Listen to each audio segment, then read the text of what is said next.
Hi friends, welcome to Rava Laddu Channel. எல்லாருக்கும் ரொம்ப பிடிச்ச குல்ஃபி எப்படி வீட்லயே சுலபமா செய்யறதுன்னு வாங்க பார்க்கலாம். இந்த குல்ஃபி வந்து நம்ம மாம்பழம் வச்சு செய்ய போறோம். இப்போ மாம்பழ சீசன் ஸ்டார்ட் ஆயிடுச்சு. ரொம்ப ஈஸியாவே எல்லா இடத்துலயும் கிடைக்குது. கண்டிப்பா இதை நீங்க ட்ரை பண்ணி பாருங்க friends. Rava Laddu சேனலுக்கு சப்ஸ்கிரைப் பண்ணாதவங்க சப்ஸ்கிரைப் பட்டனை பிரஸ் பண்ணிக்கோங்க.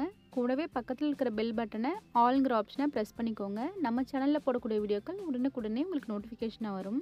குல்ஃபி செய்கிறதுக்கு இன்றைக்கி நான் 4 கப் அளவு பால் எடுத்திருக்கேன். இந்த பாத்திரத்தில் சேர்த்து நம்ம ரொம்ப மிதமான தீயில வச்சு பால் நல்லா நம்ம கொதிக்க வச்சுக்கலாம். பால் நல்லா கொதி வந்ததும் 1/2 கப் அளவு நான் சர்க்கரை சேர்த்துக்கிறேன்.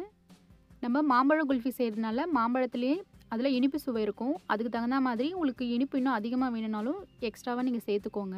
இன்றைக்கி நம்ம க்ரீம், கண்டென்ஸ் மில்க், கார்ன்ஃப்ளோர் இந்த மாதிரி எந்த பொருட்களும் நம்ம இதில் சேர்க்கல. இந்த பால் மட்டும்தான் இந்த குல்ஃபிக்கு நல்ல ஒரு க்ரீமி கன்சிஸ்டன்சி கொடுக்க போகுது. அதனால் நம்ம 4 கப்பு ஊற்றிருக்க பால் வந்து 2 கப் அளவு நல்லா வத்துற அளவுக்கு நம்ம கொதிக்க வச்சு எடுத்துக்கலாம். நான் 3 மாம்பழத்தை கட் பண்ணி மிக்ஸி ஜாரில் நல்லா ஃபைன் பேஸ்ட்டாக அரைச்சி எடுத்திருக்கேன். நம்ம கொதிக்க வச்சுருக்க பால் வந்து 2 கப் அளவு வத்திருக்கு, அதை எடுத்து வச்சுருக்கேன். இது ரெண்டுத்தையும் நம்ம ஒன்றா ஒரு பவுலில் ஊற்றி நல்லா மிக்ஸ் பண்ணி எடுத்துக்கலாம். குல்ஃபி மோல்ட் இங்கே எடுத்து வச்சுருக்கேன். நம்ம ரெடி பண்ணி வச்சுருக்க இந்த பால் வந்து நம்ம இதில் சேர்த்துக்கலாம். ரொம்ப ஃபுல்லாக நம்ம சேர்க்காம கொஞ்சம் கேப் விட்டுட்டு சேர்த்துக்கலாம். அப்போ தான் மேலே வந்து நம்ம மூடி போட்டு க்ளோஸ் பண்ணுறப்போ எதுவும் லீக் ஆகாமல் இருக்கும்.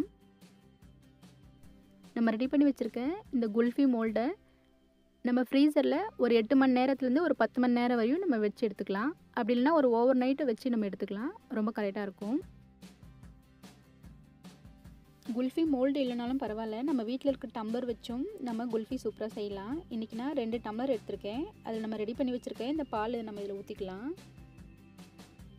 இது மேலே கவர் பண்ணுறதுக்கு நான் ஃபாயில் ஷீட் கட் பண்ணி வச்சுருக்கேன்.